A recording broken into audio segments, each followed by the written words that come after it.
मम्मा, इस बारिश ने तो हमारा सारा घर तोड़ दिया। मम्मा, अब हम कहाँ रहेंगे? सुनहरी बेटा, चलो मैं तुम्हें तुम्हारी मौसी के घर छोड़ आती हूँ। जब घर बन जाएगा तब मैं तुम्हें वापस ले आऊंगी। तब तक तुम वहाँ रह लेना। अभी तुम बहुत छोटी हो और बारिश भी बहुत तेज हो रही है।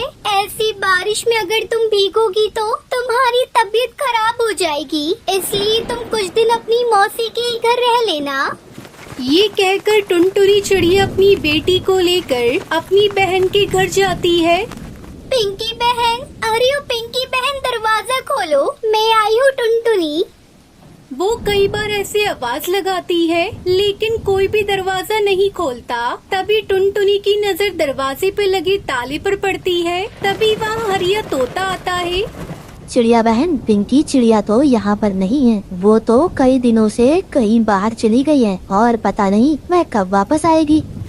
ये कहकर वो हरिया तोता वहाँ से चला जाता है। टुनटुनी चिड़िया तो ये सुनकर बहुत परेशान हो जाती है। पिंकी बहन न जाने कहाँ चली गई है और पता नहीं वो कब आएंगी। अब मैं अपनी बेटी को लेकर कहाँ जाऊँ? एक तो ये बारिश है कि रुकने का नाम नहीं ले रही। मम्मा मम्मा, मुझे बहुत ठंड लग रही है। मम्मा, आप कहीं चलो ना। मेरी बच्ची, तो चिंता मत कर, चल हम यहीं किसी से मदद मांगते हैं। ये कहकर टुनटुनी चिड़िया कालू कौवे के घर के बाहर आती है। कौवे भाई, मैं दूसरे जंगल से आई हूँ और मैं अपनी बहन पिंकी चिड़िया के घर आई थी, लेकिन वो घर पर नहीं है और इस तेज बारिश की वजह से भीगकर मेरी बेटी को ठंड लग रही है। इसलिए आप मुझे बारिश के रुकने तक अपने घर में आश्रय दे दो। ये सुनकर कालू कौवा अपने घर के अंदर अपनी पत्नी सुंदरी कौवी के पास जाता है। पति जी, कौन आया है इतनी तेज बारिश में हमारे घर? सुंदरी, वो अपने पड़ोस में पिंकी चिड़िया है ना, उसकी कोई रिश्तेदार है। वो उसके घर आई थी, लेकिन पिंकी तो घर पर नहीं है, इसलिए वो बारिश रुकने तक हमारे घर पर रहने की बोल रही है। नहीं नहीं कालू जी, मैं नहीं दे सकती किसी को अपने घर में आसरा। उस चिड़िया से मना कर दो। लेकिन गौरी, उसके पास एक पोटली है, तुम एक बार जाकर उससे बात तो करो। क्या कहा कालू जी? उसके पास पोटली है? तुम रुको, मैं भी जाती हूँ। देखो चिड़िया, मैं अपने घर में किसी को फ्री में रहने नहीं देती। तुम अगर मेरे घर में रहोगी तो तुम्हें मुझे कुछ तो देना ही होगा। देखो कौवी, मेरी इस पोटली में अनाज है। आज इसमें से थोड़ा अनाज तुम ले लो, लेकिन मुझे अपने घर में आश्रय दे दो। ठीक है, तो फिर तुम दोनों घर के अंदर आ जाओ।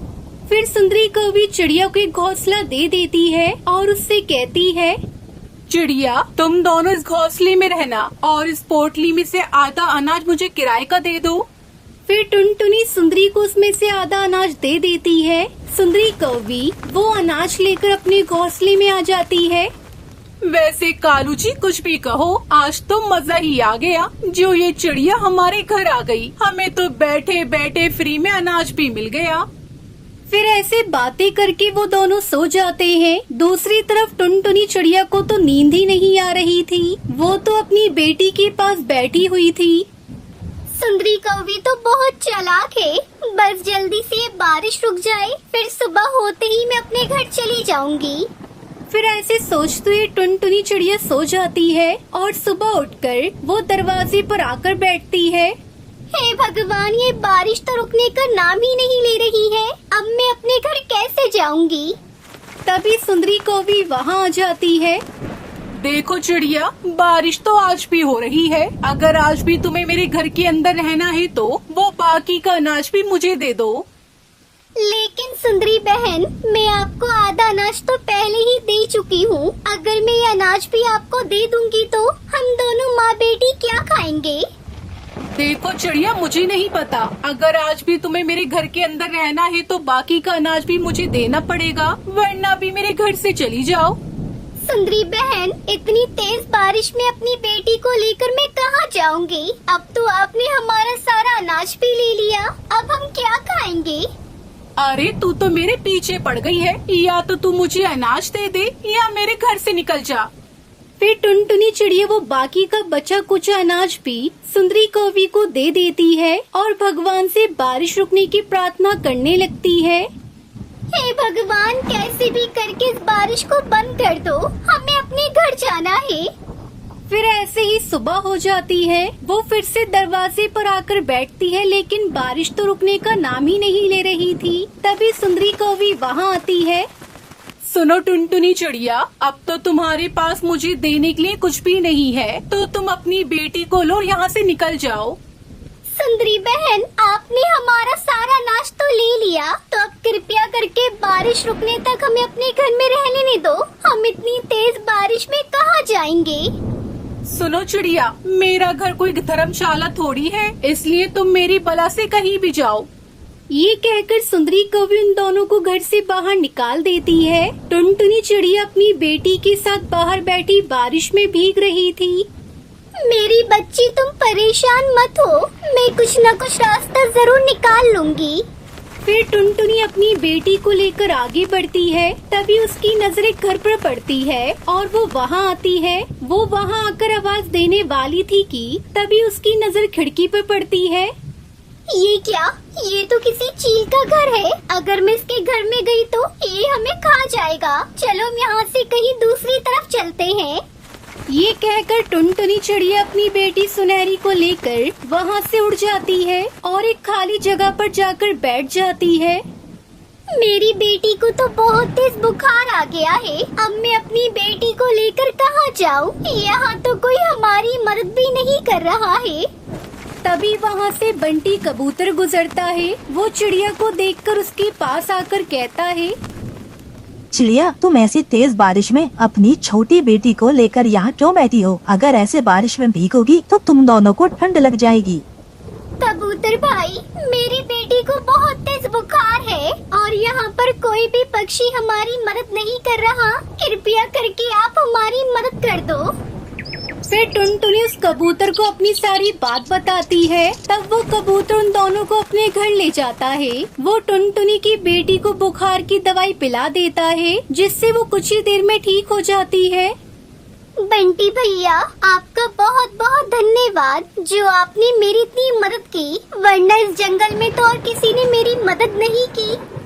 चिड़िया, इसमें धन्यवाद की कोई बात नहीं है। यह तो हमारा फर्ज होता है कि जो कोई भी मुसीबत में हो हम उसकी मदद करें। सुनो बंटी भैया, ये आपका घर किस चीज का बना है? ये ऐसे कांच का कैसे दिख रहा है?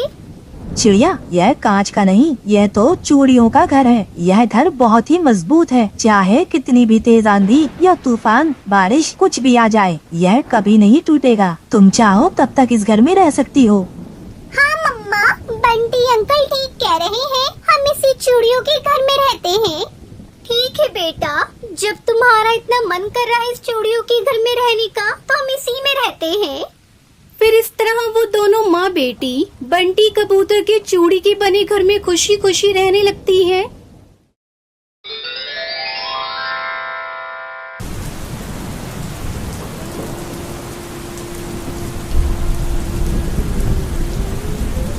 हिंदुस्तान में एक छोटा सा जंगल था। उस जंगल में टुनटुनी चिड़िया अपने माता पिता के साथ रहती थी। टुनटुनी की माँ टूनी चिड़िया चूड़ी बेचा करती थी और उसका पिता मजदूरी किया करता था। एक दिन टुनटुनी की मौसी उसके घर आती है।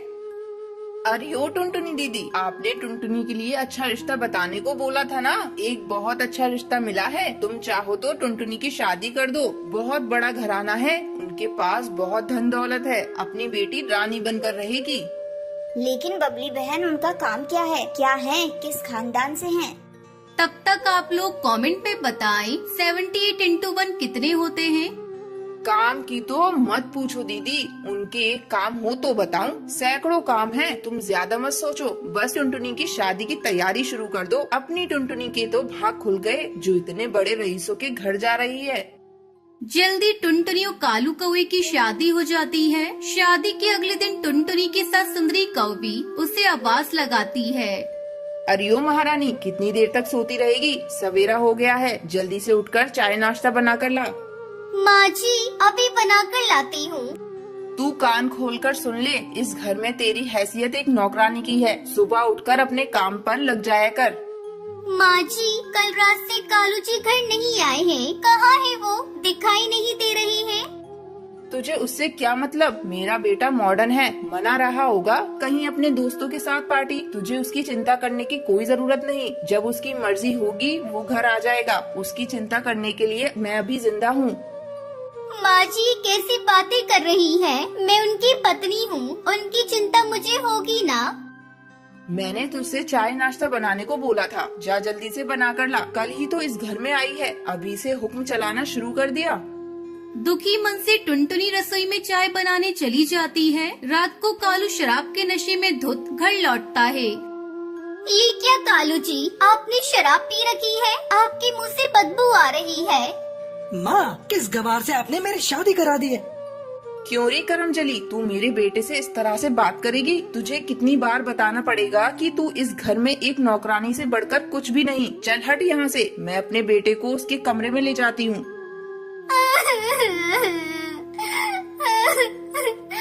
हे भगवान, ये सब मैं क्या देख रही हूँ? इतने बड़े रईस खानदान में मेरी शादी हुई है, ये सोचकर मैं हंसूं या अपने शराबी पति को देखकर रोऊं? ऐसे घर में मैं एक पल भी नहीं रह सकती। कल ही मैं अपने माँ पिताजी के पास चली जाऊंगी।